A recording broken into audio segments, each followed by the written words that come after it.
Hashem, halachot de Shabbat. Qu'est-ce qu'on fait comme beracha sur le dessert qui vient à la fin du repas? La majorité du temps, c'est le Shabbat. Ça peut être en semaine. Mais on va parler de Shabbat parce que c'est le temps le plus propice que les gens mangent le dessert. C'est une mitzvah de manger le dessert. Mais c'est une mitzvah aussi de faire des berachot Shabbat. Nous avons l'obligation de faire 100 berachot par jour. Okay? Le Shabbat, c'est un peu plus difficile. Pourquoi? Parce que le Shabbat, dans la Hamida, il y a moins de berachot. Dans la semaine, la Hamida contient 19 bénédictions.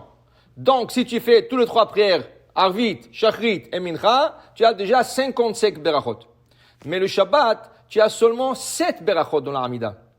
Même s'il y a une prière supplémentaire, Shabbat qui est Moussaf, c'est 7 fois 4, c'est rien que 28. C'est la moitié de ce que tu as en semaine. Alors la mitzvah, c'est de compléter ces berachot en faisant des berachot de bénédiction sur des fruits, sur toutes sortes de choses sucrées, pendant le Shabbat pour compléter son berachot. Alors on va expliquer pour le dessert. Le dessert le plus commun, c'est gâteau. Okay? On a un gâteau à la fin du repas. Est-ce qu'on doit faire mezonot sur le gâteau ou pas? La règle est la suivante. Tout ce qui ne fait pas partie du repas, tu as besoin de faire une bracha.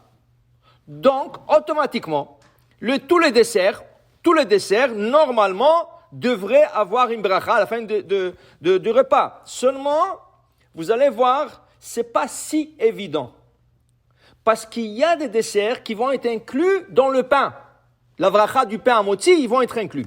Commençons par les gâteaux. Les gâteaux, en vérité, c'est du pain sucré. Alors, la bracha, normalement, sur un gâteau, c'est mezonot. Mais comme le Shulchan Aruch nous enseigne, la bracha sur un gâteau, c'est mezonot à cause du doute. Qui veut dire quoi? Dans le Shulchan Aruch, il nous a emmené 3 opinions. Qu'est-ce qui rentre dans la catégorie des mezonot? Selon les élèves de Rabbeinu Yonah, mezonot, c'est quelque chose qui est fourré. Qui veut dire, c'est il dit, kissim, comment on appelle ça en langage du Talmud? Pat, abba, bekisnin. Alors le Rabbeinu Yonah, ses élèves ont traduit ça, pat, abba, bekissim. C'est des pochettes. Ça veut dire, c'est de la farine avec de l'eau, normal, c'est une pâte de pain, normal. Seulement, qu'est-ce que je mets dedans?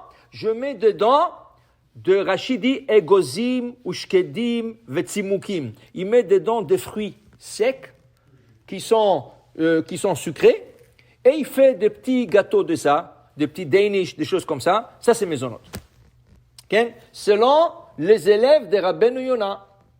Selon le Maïmonide, non? Cette pâte, qui est une pâte normale, elle est moti, même si tu as mis des raisins. C'est comme si je prends du pain et je mets de la marmelade. Est-ce que je vais faire mezonot? Non. Alors, dis le Maïmonide, ce n'est pas mezonot, ça. Qu'est-ce que c'est mezonot? Mezonot, c'est une pâte dont la pâte elle-même a été pétrie avec du jus, avec beaucoup d'huile, et avec du lait. Et quand je goûte cette pâte, elle goûte différemment du pain. Elle est très sucrée. Elle est sucrée. Ça, c'est mezonot, dit le Maïmonide. Mais de prendre une pâte, de mettre dedans des fruits secs, ça ne donne rien. C'est moti. Vient le Rashba, une 3e opinion, il dit non. Ni ça, ni ça. Tu sais qu'est-ce que c'est mezonot? Biscuit. Tout ce qui est croquant. Un biscuit qui est croquant, c'est mezonot. Mais pour le Rashba, si tu prends un gâteau en éponge, il dit c'est moti. Le Shulchan Aruch, il a ramassé toutes les 3 opinions. Il a dit à cause c'est des grandes sommités de rabbins qui ont chacun a eu son opinion, du doute, nous ferons le mezonot pendant toute l'année sur tous les 3 cas. Un pain, ça veut dire une pâte qui est dedans fourrée des raisins, des amandes, des choses comme ça, des biscuits et des pâtes qui sont sucrées sur tous les 3 cas. Du doute, à cause du doute, nous ferons mezonot. Donc, ça nous emmène à un autre cas. Tu as mangé du pain, tu as fait un moti. À la fin du repas, on te sert un gâteau à la crème. Qu'est-ce que tu dois dire? Ah, mais ça ne fait pas partie du repas. Qui c'est qui t'a dit ça? Qui t'a dit ça? Selon le Maïmonide, ce gâteau n'a pas été pétri, la pâte n'a pas été pétrie avec du jus. Elle est sucrée parce qu'il y a de la crème. Donc, selon le Maïmonide, c'est moti. Si c'est moti, tu as fait déjà moti, tu ne répètes pas moti. Okay? Selon le Rashba, c'est pas croquant, c'était une éponge. Okay? Dans ce cas, c'est moti. C'est moti. Okay? Alors, il y a l'opinion de Rabbeinu Yonah qui dit que non, tant que c'est fourré, s'il y a de la crème, des choses comme ça, c'est mésonote.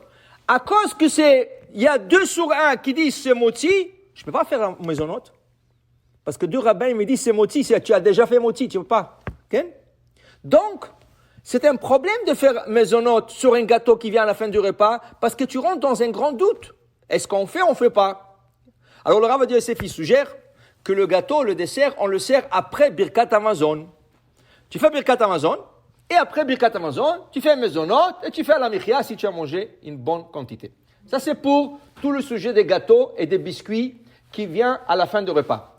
Pour tout ce qui est fruits, des raisins, des melons, de n'importe quel fruit, de kiwi, de n'importe qui vient après le repas, ça c'est sûr que selon toutes les opinions, ça ne fait pas partie d'un repas, ça.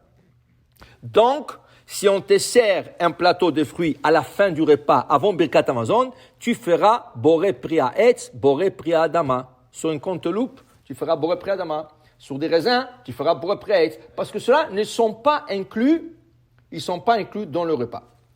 Tout ce qui est liquide qui a gelé. Par exemple, de la crème glacée. La crème glacée qui est rien que de l'eau et de colorant, c'est de l'eau. C'est de l'eau, c'est charcoal, mais tu ne peux pas faire charcoal. Est-ce que tu fais charcoal sur l'eau pendant le repas? Non. Donc, tu ne feras pas charcoal. Mais si on te sert du gelo, le gelo, c'est une poudre qui est déjà solide. Et c'est pas comme un glaçon. Un glaçon, tu laisses dehors, il fond. Le gelo, il peut rester comme ça, longtemps.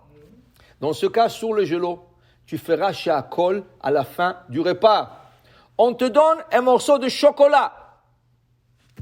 Un morceau de chocolat. Ken? Tu dois faire charcoal. Non, si tu n'as pas fait, on parle toujours. Non, ça, tu es sûr, tu as fait charcoal. Nous, on parle à la fin du repas comme dessert avant Birkat Hamazon. Ouais, au milieu aussi, c'est la même chose. Hein? Alors tu feras la bracha de charcoal sur une barre de chocolat, okay? Pour dire que pour le dessert, tant que ça ne fait pas partie du repas, mais ça ne fait pas partie du moti non plus. Alors tu feras mésonote dépendamment. Mésonote, c'est plus difficile. Tu feras boré priya pour Adama. Et sur certains aliments, tu feras aussi la bracha de charcoal. Baruch Adonai Le'olam. Amen ve Amen.